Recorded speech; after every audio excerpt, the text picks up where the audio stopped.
નમસ્કાર, આપ જોઈ રહ્યા છો spark today news. Ankleshwar B division પોલીસે બાઇક ચોરીના ગુનામાં 2 રીઢા આરોપીઓની ધરપકડ કરી કાયદેસરની કાર્યવાહી કરી છે। આરોપીઓ બાઇકની ચોરી કર્યા બાદ કટરથી કાપી તેના સ્પેર પાર્ટ્સ વેચી દેતા હોવાનો ખુલાસો થયો છે।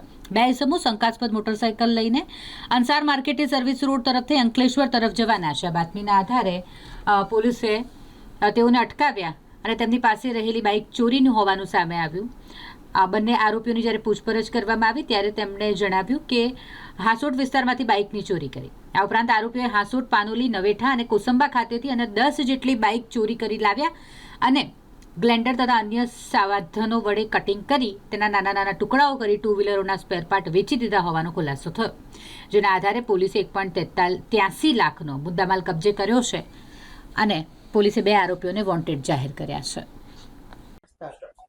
Ankleshwar B division police station દ્વારા એક મોટી સફળતા મેળવવામાં આવે છે, જેમાં તેઓ દ્વારા પોતાની ટેકનિકલ સર્વેલન્સ તથા હ્યુમન ઇન્ટેલિજન્સની મદદથી 3 જેટલા આરોપીઓને વાહન ચોરી એટલે કે બાઇક ચોરીના ગુનાઓમાં પકડી પાડવામાં આવેલ છે, જેમાં ભરૂચ જિલ્લાની તથા કોસંબાની એવી કુલ ટોટલ 7 જેટલી ચોરીઓ ડિટેક્ટ કરવામાં આવી છે અને વધુ પણ આવી ચોરીઓ મળી આવે તેવી પણ શક્યતા રહેલી છે, જેમાં હાંસોટની 4 બાઇક ચોરીઓ, 2 પાનોલીની તથા 1 કોસંબાની બાઇક ચોરી છે એ ડિટેક્ટ કરવામાં આવે છે।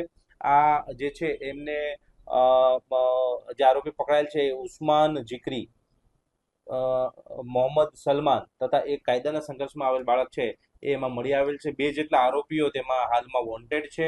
કુલ જે છે મુદ્દામાલ એ 1,83,500 જેવો મુદ્દામાલ કબજે કરવામાં આવ્યો છે। આ ગુનામાં એવું છે કે આ જે ટોળકી જે છે તે ભરૂચ જિલ્લા તથા આજુબાજુના વિસ્તારોમાંથી બાઇકની ચોરી કરતા હતા। એ બાઇકને ચોરી કરી અને કોઈ એમના જે સ્થળ જે છે ખાસ કરીને અંસાર માર્કેટ પાસે ત્યાં લઈ જઈ અને ત્યાંનું કટિંગ કરી અને તેના સ્પેર પાર્ટ્સ છે એ વેચી દેવા માટેની આ આખી કાવતરું એ લોકો અંજામ આપતા હતા। એ બાબતેની ખૂબ મોટી સફળતા પોલીસને મળી છે। માનનીય આઈજી સાહેબ, એસપી સાહેબની સૂચનાઓના આધારે સતત પ્રયત્નમાં રહી અંકલેશ્વર બી ડિવિઝન પોલીસ સ્ટેશનને આ સફળતા મળી છે।